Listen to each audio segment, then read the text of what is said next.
welcome back to another episode of Lakeshow's finest Redux. I'm your host, Charles Ryan, KB24 status, or yours truly, the biggest Lakers fan in the world. Of course, we're going to talk about the stats, talk about the game, talk about the Bucks. Last time I said I would talk about Giannis. I promise I'm going to do that this time. I guess I just forgot. Spoiler, Bucks are out. But, this was a great effort by the Lakers, just clamping down once again on defense in the second half. First half, non-existent. Really got caught up in the pace, I think, of the Rockets just constant running. JaVale played 6 minutes, was super ineffective, and Vogel learned in the second half to just straight up not play him. And they started Markieff, who hasn't started a single game for the Lakers this year except for one, which I believe was before the bubble. So I guess no more JaVale. It's kind of funny. 3 games, Dwight 0 minutes, all 3 games. I wonder how Dwight's feeling. On the bench, he didn't seem as supportive as he usually is, going nuts. But great to see that we have learned that we just can't play 7-footers who are not agile enough to keep up with other players. But yeah, talk about the game, talk about stats, talk about the Bucks. But first, last podcast, YouTube podcast, I only have about like 20 listens, so I'm not sure what's going on. Once again, if there's something I can do, please let me know. Just comment, direct message me. I'd like to know, because some of these podcasts have had 200, 500. This season, my most listened to on YouTube, on the YouTube podcast, is about 110 on the first video, which wasn't even really a podcast. So, not sure what's going on. Once again, check out that interview Call of Duty video. It's really good. If you haven't already, check out my Mamba mentality video. It's 20 years of Kobe Bryant in 20 minutes. Really worked hard on that one. I posted it about a year and a half ago. Just worked my tuchus off on that one. Just help me out. So I really like the way Kuzma played. He was pretty much just really in the flow. His defense was solid, sometimes a little shaky, but he was pretty smart on the cuts on the baseline and from up top on the wing when LeBron was just standing up, attracting doubles. Kuzma had that big layup at the end. Loved it. But, a lot of the pundits are saying, Kuzma needs to be the third best player and average 20 points a game for them to win. I don't think so. You got a lot of all-around effort from players, like, of course, Rondo. But, he had 14 points tonight, I believe.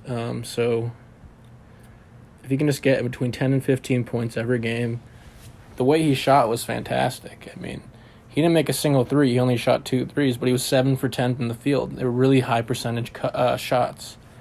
But yeah, he really has a nose for seeking out the ball and making cuts at the right time. And when he has a little floater, when he's kind of like flying out of bounds down the baseline and about to fall over, he somehow always makes those. Yeah, I think he had one really nice Kobe turnaround jumper, Kobe-esque. LeBron tried to turn around baseline jumper. Did not work as well as it did for Kuzma, that one shot. But, yeah. Once again, only 6 fast break points for the Houston Rockets. Oh, no, wait. I'm sorry. Look at the wrong stats here.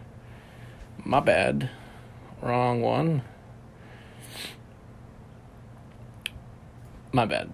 Well, I was going to talk about, I don't know why I was talking about fast break points. Sorry. Rondo. he was the X factor once again this game. He played super well for a guy who's only playing his third game. I mean, he was everywhere. And it was interesting towards the end having Rondo, LeBron, and AD at the same time. And it seemed to work out great. The Lakers went up big. LeBron was like literally stepping back about 40 feet from the basket, letting Rondo go to work. I was wondering why. Why is this happening? And it still worked out. And Rondo had great 3-point looks, and he made a lot of them. Really, really nice work by him. He just was the MVP of this game. And if he keeps playing like this, who knows how far we can go. It kind of sounds a little bit weird to say this, kind of a hot take. The Lakers are going to go as Rondo's willing to take them, I guess. That's ridiculous. Really, it's 80 and LeBron, obviously. But if he can keep producing 20 points and 10 assists off the bench, who's going to stop them? Really? I mean, also a lot of things that happened in this game was there was a lot of players that were on the ground and like seemed to be hurt, but then they were just fine. That one Covington play when he smashed into AD's elbow was really scary. And if they can't go without Covington, they might be screwed. Because the Lakers go up 3-1, it's over. And, they literally played Austin Rivers 10 minutes. This is their bench right now. Ben McLemore, 10 minutes. Austin Rivers, 10 minutes. Jeff Green, 35 minutes. And that's it. I don't know what happened to Daniel House Jr. I think there was, some sort of family issue or I don't know what happened, but he did not play in the game. They're screwed. If Jeff Green has to start in place of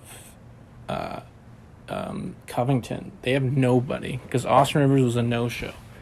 Once again, 10 minutes for Austin Rivers, zeros across the board. Ben McLemore, 10 minutes, zeros across the board. Both players were 0-2, 0-2, and 0 everything. 0 rebounds, 0 assists, 0 blocks, steals, nothing. Actually, my bad, McLemore had 1 steal.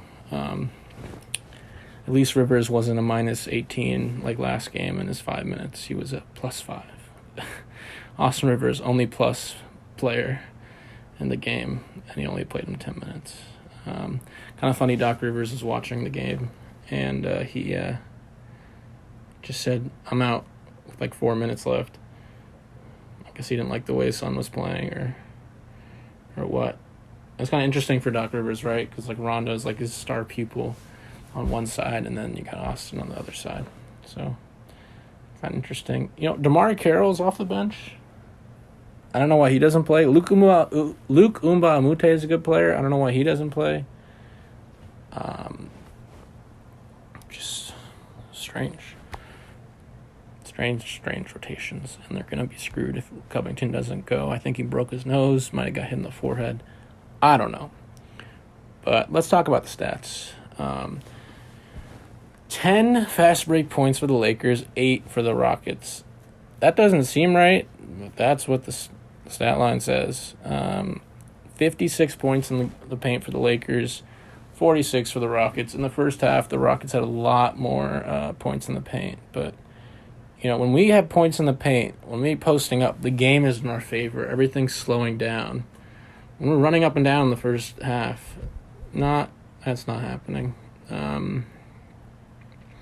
Our largest lead was 12. The Rockets' largest lead was 6. And we also were shaky from the free throw line. I don't know what keeps happening at the free throw line for us. I'm trying to figure it out. We missed 7 free throws, 16 for 23 from the line. Rockets made all their free throws, 14 for 14. So we won by, 10, right? We made a couple more free throws and we missed at least 8 wide open layups and made a couple more. It's a 20-point, lead. So 20-point domination. This is crazy. Both teams only took 33s. The other game, the Rockets had like 50-something. Lakers made 10, the Rockets made 12. So the Rockets were 40%. Lakers were 33%. Our overall field goal percentage was much better than the Rockets. We shot 55%, and the Rockets shot 46. The Rockets were 38 for 81 and 43 for 78.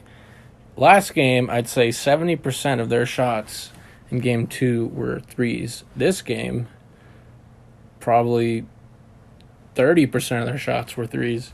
So huge different strategy, or just maybe the Lakers were forcing them in to the paint more, and that I love doing that. Get them off, run them off 3-point line. Lakers had 43 rebounds. Rockets only had 30. That's crazy, having only 30 rebounds in a basketball game. That is absolutely insane. The Lakers had 9 offensive rebounds, and the Rockets had 6. Lakers had 25 assists. Rockets had 23 assists. Lakers had 6 steals. The Rockets had 8 steals.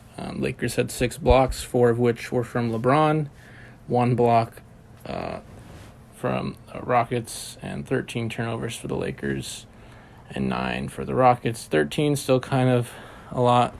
Those 4 blocks from LeBron were all in the third quarter, which is awesome because we set the tone defensively in the third quarter. We only allowed 20 points in the third quarter versus allowing like 30 and 35 in the first half.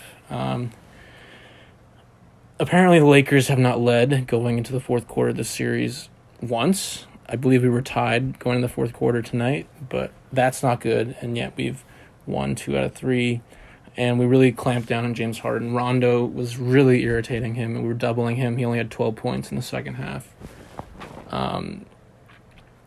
So let's talk about the overall stats.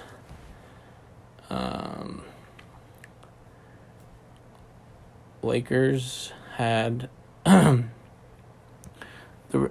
were 16 lead changes. The longest run was 10 by the Lakers. They're tied 15 times. So really back and forth game this was.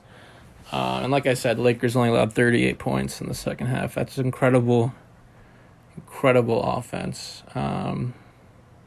Defense. The offense was there. They had 51 points in the second half. That's what you need to do. They scored 30 points in the fourth. So it's getting the job done offensively. But yeah, allowing 64 points in the first half is not going to get it done. LeBron James, 37 minutes, 36 points. 13 of 23 from the field for 56%. Was 4 for 9 from 3. He was really looking good for 3 from the 3-point line. And a couple of misses were down and out, so he's got it. 6 of 10 from the free throw line. Lakers missed 7 free throws, right? All from LeBron and AD.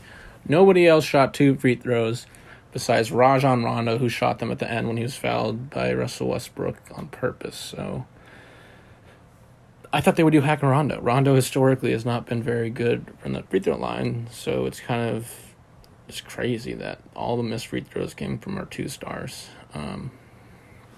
Just got to be better. It's repetitive now. That one game in the first round versus the Blazers, I think it was like game 1 or 2, they missed like 15 free throws. That's abysmal, but this 7 free throws, got to cut it out. 69% from the free throw line. That's just not good. LeBron had 36, 7 rebounds, 5 assists, 1 steal. This 4 sexy blocks and only 2 turnovers for a +8. 2 turnovers in 37 minutes. You can't ask much for a much better ratio than that. Anthony Davis, the guy who took a lot of beatings tonight, physically, 38 minutes, 26 points, 9 for 13 from the field, 8 for 11 from the free throw line, for 72%. 15 rebounds. That's what I need from AD. 25 and 15. If you can get that every night, perfect. He had 6 assists. More assists than LeBron James. 1 steal, and unfortunately 4 turnovers. Yeah, so LeBron and AD had almost half the turnovers. So if we can just get those guys to take care of the ball a little bit more, make a few more free throws, that translates to about 10, 15 points. Because less free throws, less fast break. JaVale, zeros across the board, 6 minutes. Charles Barkley, he said this in the post game, which I completely agree with. He said, if you're going to be playing at 7 feet, you got to get points or rebounds, and he had 0. Maybe he's a little bit hurt still from last game. I'm not sure, but I don't think we're going to see him again. And if we are, it's only going to be the first half again. Because if JaVale plays super well in the first quarter, he has like 10 points and 6 rebounds, 4 offensive in like 7 minutes. Of course, he'll bring him back in the second half. But we shall see. Danny Green, 21 minutes, only 2 points, 1 for 5 from the field. I'm kind of getting sick of Danny Green's inconsistencies. He's so much better than that. He's an NBA champion. He had 6 rebounds and 1 assist and 1 steal, so that steal is nice. But 3 of those rebounds were offensive. So, love that. KCP played 6 points, 2 for 8 from the field, 2 for 6 from 3, 4 rebounds, 2 assists. Kyle Kuzma, the X Factor, besides Rondo, 14 points, 7 for 10 in 24 minutes. 0 for 2 from 3, 3 rebounds. 2 rebounds. No, sorry, my bad. 3 rebounds and 1 steal and 1 block for +7. The whole bench was +7 or more, if you don't count J.R. Smith's 3 minutes. So the bench really did their job. We had 42 bench points tonight. Keep doing that. Gonna win it. Rondo, the legend, 30 minutes. I think he was on a time limit last game because he took him out early, Vogel. So he let him drag it out. He didn't look tired at all. 30 minutes, 21 points, 8 of 11 from the field, 3 for 5 from 3, 2 for 2 from the line, 2 rebounds, 9 assists, 3 turnovers only in 30 minutes, 1 steal, and only 1 foul. So he guarded James without fouling, which was awesome. 3 turnovers in 30 minutes. That's every 10 minutes, that's a turnover. That's fine. Caruso, who played really well. He only had 5 points. He only took 2 shots. He made both of them. He made that 1-3 he took.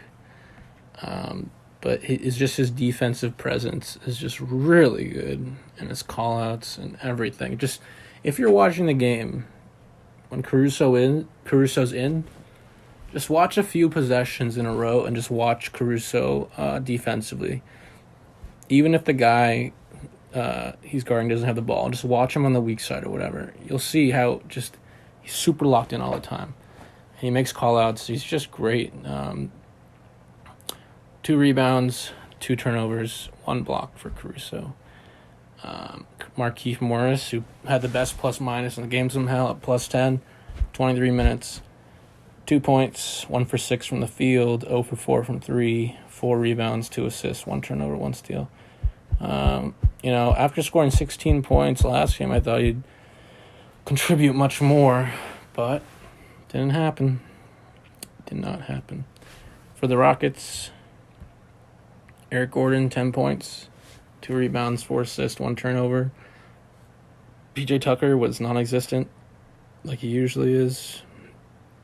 It's all over the game, his imprint on the game. 37 minutes, 3 points, only took 3 shots. I don't know why. 4 rebounds, 4 fouls. Robert Covington, hope he's okay. 10 points, 4 for 7 from the field, 2 for 4 from 3, 5 rebounds, 3 assists, 2 turnovers, and 4 steals for our Rocco, Robert Covington.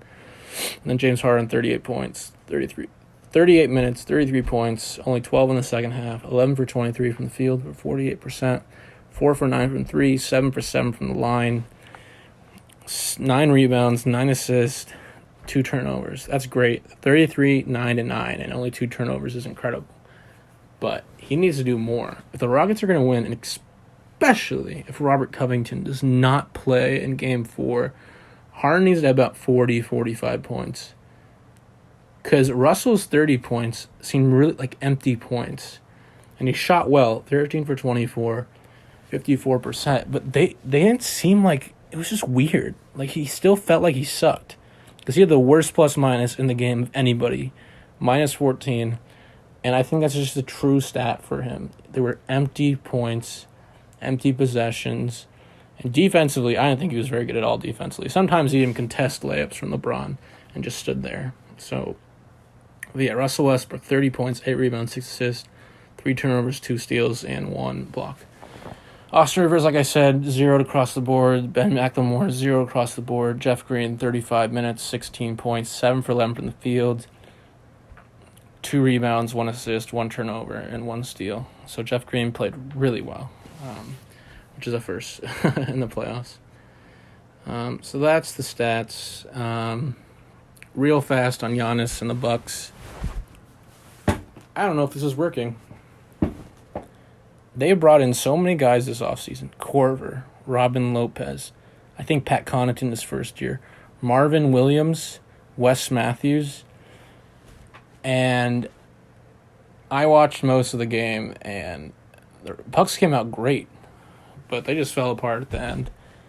And they do not look good. Because their competition, if the Bucks were playing the Rockets, I think they would have got swept.